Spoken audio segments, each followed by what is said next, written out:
इस एपिसोड में हम लोगों को मित्सुरुकी की 2 बास्केटबॉल देखने को मिला, जिससे मुझे खेलने को मिले तो मैं शायद बास्केटबॉल चैंपियन बन जाता। इस वीडियो में हम लोग बात कर रहे हैं डेमन स्लेयर एपिसोड 10 के बारे में, और सीजन तो तुम्हें पता है। एपिसोड की स्टार्टिंग में हम लोग मित्सुरुकी को देखते हैं, जो आते ही ड्रैगन की कई सार काट तंजीरो को बचा लेती है। उसके बाद जोहाक्तन से लड़ने के लिए जोहाक्तन के पास जाती है और जोहाक्तन से कहती है गेनिया और नेज़ुको को छोड़ देने के लिए, और ये सुनने के बाद जोहाक्तन उसका रोस्टिंग कर देता है। को बहुत आता है और वो सोचता है उसका छोटा भाई की उम्र की ये डेमन उसे बुरा वाला कह रहा है। फिर उसे याद आता है डेमन की उम्र उसके शरीर से पता नहीं चलता है, और तभी जोहाक्तन उसके ऊपर किराए और थंडर नाम का अटैक कर देता है। मित्सुरुकी लाफ ब्रीथिंग की थर्ड फॉर्म से रोक लेती है। इसके बाद ही तुरंत एक ड्रैगन उसके ऊपर हमला करती है। मित्सुरुकी उसे बड़ी आसानी से रोक लेती है, जिसे देखकर जोहाक्तन भी चौंक जाता है। जोहाक्तन अपना blood demon art component strike use करता है, जिससे कि कई ड्रैगन जमीन से निकलकर मित्सुरुकी के ऊपर हमला करती है। इतनी लार्ज स्किल बार को देखकर मित्सुरुकी की भी चौंक जाती है, और फिर अपनी लाफ ब्रीथिंग की फिफ्थ फॉर्म को यूज करके वो सारे ड्रैगन को काट देती है। काटने के बाद वो जोहाक्तन की तरफ बढ़ने लगता है, जिसे देखकर तांजीरो कहने की कोशिश करता है डेमन की असली बॉडी जोहाक्तन नहीं है, उसकी असली बॉडी लकड़ी की गोले के अंदर है। तब तक बहुत देर हो चुकी होती है। जोहाक्तन अपनी अल्ट्रासोनिक साउंड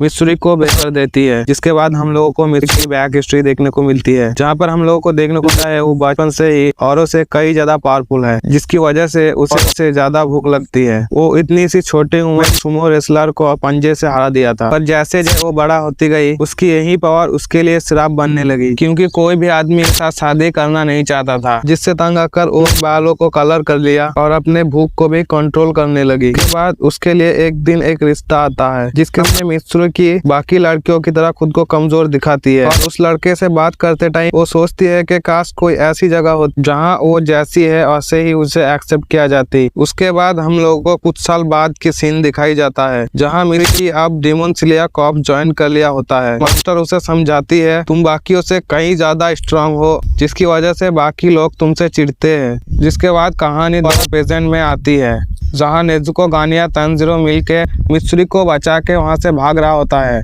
और तांजीरो कहता है मित्सुरुकी उनका आखिरी उम्मीद है और किसी भी हालत में उन्हें मित्सुरुकी को बचाना होगा। जिसे सुनकर मित्सुरुकी काफी इमोशनल हो जाती है, जिसके बाद मित्सुरुकी उन तीनों को असली डेमन को खोजने के लिए कहता है, और वो खुद जोहाक्तन से लड़ने के लिए आती है, और जोहाक्तन से कहती है और अब क्योंकि उसका दोस्तों की जान खतरे में है तो अब वो होल्ड बैक नहीं करेगी। जिसे सुनकर जोहाक्तन बहुत सारे ड्रैगन से उसके ऊपर हमला कर देता है, पर मित्सुरुकी पहले से ज्यादा अब बहुत फास्ट मूव कर रही होती है, और वो अपनी इसी स्पीड की हेल्प से उन सब को काटते हुए उस ड्रैगन के पास पहुंच गई है, जिसे जोहाक्तन ने तांजीरो के पीछे भेजा था, और उसे भी काट देती है। उसके बाद हम लोग तांजीरो को दिखाया जाता है, जिसने उस लकड़ी की को खोज लिया होता है। नेज़ुको और गेनिया की हेडे उसे खोलने की कोशिश कर रहा होता है, और तभी उस गोला उन पर हमला कर देती है। परेशान होकर गेनिया उस गोले को खाने लगता है, जिसे देखकर तांजीरो घबरा जाता है। फिर गेनिया उसे बताता है उसके पास एक शक्ति है, जिसके हेल्प से वो अगर डेमन को खाता है तो डेमन्स की पावर कुछ देर के लिए उसके अंदर आ जाता है। जिसके बाद काफी मेहनत करने के बाद वो तीनों उस गोले को खोल देता है, पर जैसे ही तांजीरो अपनी